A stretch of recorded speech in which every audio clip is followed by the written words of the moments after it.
Monsoon season सुरु भएसँगै बारम्बार बत्ती गएर हैरान हुनुहुन्छ।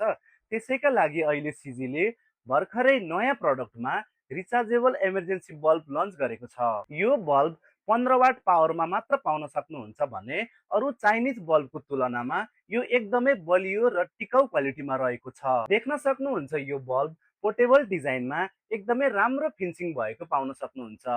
यो बल्बमा 2400 mAh को ब्याट्री पाउन सक्नुहुन्छ भने 4 देखि 5 घण्टाको ब्याट्री ब्याकअप पनि पाउन सक्नुहुन्छ। साथै यसलाई टाइप सी चार्जिङ पोर्टबाट चार्ज गर्न पनि सक्नुहुन्छ। झट्ट हेर्दा हजुरहरूलाई यो बल्ब कसरी होल्डरमा झुन्डाउने जस्तो लाग्न सक्छ। यसरी हजुरहरूले जहाँ चाहियो त्यहीँ क्यारी गरेर झुन्डाएर प्रयोग गर्न सक्नुहुन्छ। र यसलाई होल्डरमा प्रयोग गर्नको लागि यो कभर खोलेर यो निलो भागलाई उल्टाउनु पर्ने हुन्छ।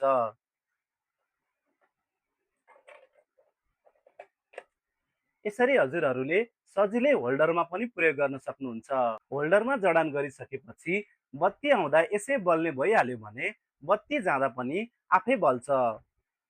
नर्मल्ली हजुरहरूले एसिडिसी बल्बमा वारेन्टी पाउनुहुन्न, तर सिजीले यो बल्बमा 1 वर्षको वारेन्टी पनि दिएको छ। यति भएपछि ढुक्कसँग प्रयोग गर्न सक्नुहुन्छ। यो बल्बको मूल्य मात्र रु 950 रहेको छ। यदि हजुरहरू गल्छी नजिकै हुनुहुन्छ र यस्तै बल्ब आवश्यक छ भने गल्छी 8 धादिङमा रहेको गल्छी इलेक्ट्रोनिक्समा आएर खरिद गर्न सक्नुहुन्छ, अथवा हामीलाई नेपालको जुनसुकै कुनाबाट पनि अनलाइन अर्डर गर्न सक्नुहुन्छ। धन्यवाद।